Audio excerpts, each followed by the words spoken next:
Bem-vindos ao nosso curso de inglês para iniciantes, onde você vai aprender inglês do zero e finalmente deixar de ter esse rótulo de aluno iniciante que te persegue por anos. Em pouco tempo você irá se transformar em um aluno intermediário de inglês.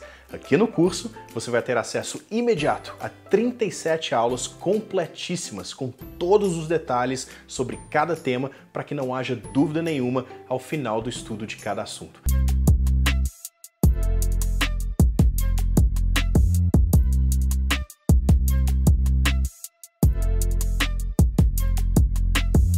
Eu presumo que você tenha mais que um judeu sefardita ou cristão novo na sua árvore. Se sim, quantos? Quais? E qual foi o judeu sefardita ou cristão novo que você aplicou o processo na CIL, na comunidade israelita de Lisboa? São muitos, e é curioso que de vez em quando eu ainda descubro mais algum. Eu falo, nossa, esse aqui também, porque é uma história que está sendo revelada, ainda tem muito a descobrir. Para se ter uma ideia, todo mundo fala do Nordeste, mas vamos lá, não foi só no Nordeste. O Brasil inteiro foi povoado por Anusim. Na região Sudeste também houve muitos, né? Rio de Janeiro, São Paulo, Minas Gerais, até na região Sul também. Então, o Brasil inteiro foi povoado por Anusim. A professora Anita Novinsky, ela declarou com todo o conhecimento dela que na época do Brasil colonial, na época da Inquisição, de cada 4 portugueses que vieram ao Brasil, 3 eram cristãos novos. É muita coisa, né? Então, eu tenho muitos,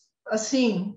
aí, se eu for falar de todos, ainda tem os que eu vou descobrir, porque muitos a gente não sabe ainda, estão sendo descobertos. A cada dia, historiadores, genealogistas descobrem mais cristãos novos. Mas, enfim, eu posso dizer o seguinte, vou separar por estados, né? Basicamente. Eu tenho, do lado baiano, eu tenho Mateus Lopes Franco, que deu origem a uma família tradicional baiana e outras famílias tradicionais. Eu vou falar uma família conhecida, muito conhecida na Bahia, que são os Carneiro da Rocha, de médicos, advogados, juristas, enfim, uma família antiga, tradicional. Então, tem o lado da Bahia, da minha avó, Carneiro da Rocha. E, aliás, foi até curioso, uma vez eu conheci um israelense, e ele falou assim, nossa, mas Carneiro da Rocha é judaico.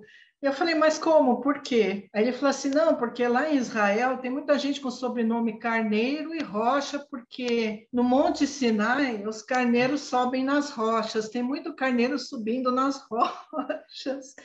E ele me enviou até um vídeo mostrando os carneiros subindo na rocha, né? É curioso isso. Mas, enfim, eu tenho o Carneiro da Rocha, da Bahia, Ximenes, que é popularmente chamado Ximenes de Aragão. O de Aragão é porque eles eram de Aragão na Espanha, o correto é só Ximenes, mas as pessoas popularizaram como Ximenes de Aragão. Do Ximenes de Aragão, um ramo ficou na Bahia, outro ramo foi para o Ceará. Sobral, a cidade de Sobral, como é conhecida, tem muitos Ximenes, né? No caso, o meu Ximenes de Aragão vem da Bahia. É que são muitos. Olha, é difícil separar, teria que ir por bloco. Eu tenho na Bahia várias famílias, mas basicamente o cristão novo mais famoso é o Mateus Lopes Franco, que está nos livros, família Carneiro da Rocha. Depois, eu tenho em São Paulo, eu tenho as famílias tradicionais paulistanas, os chamados quatrocentões, que a maioria, praticamente toda a família antiga brasileira, seja do Nordeste, do Sudeste ou do Sul, tem cristão novo. Então, eu tenho dos paulistas, eu tenho os bicudo, eu tenho o Sebastião de Freitas, que você também ele me falou que também descende, é meu primo. Eu tenho, olha, são tantos. Eu tenho o Francisco Vaz Coelho, que é pouco divulgado também. O Francisco Vaz Coelho, inclusive, teve problema com a Inquisição, morava em São Paulo. São muitos.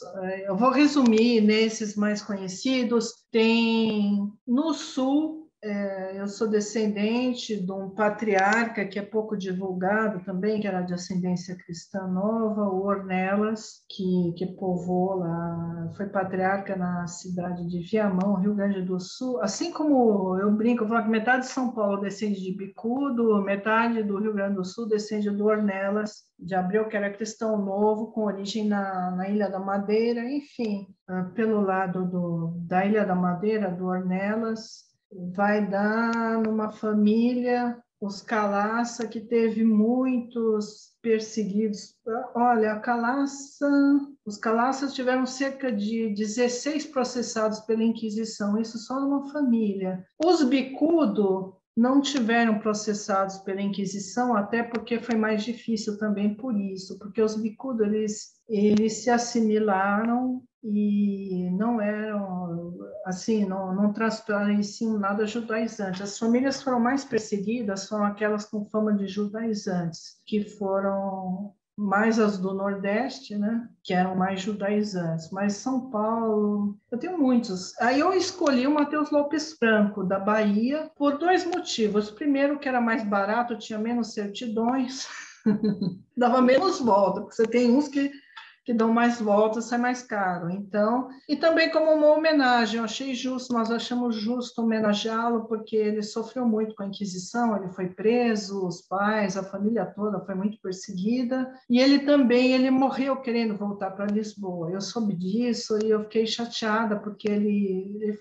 ficou, embora ele tenha prosperado no Brasil, se tornado um homem rico, ele tinha uma grande frustração de ter sido expulso de Portugal por ser judeu. Então, o fato de nós conseguirmos a cidadania por ele também foi um resgate histórico, uma reparação, porque ele queria voltar para Lisboa e foi proibido pela Inquisição.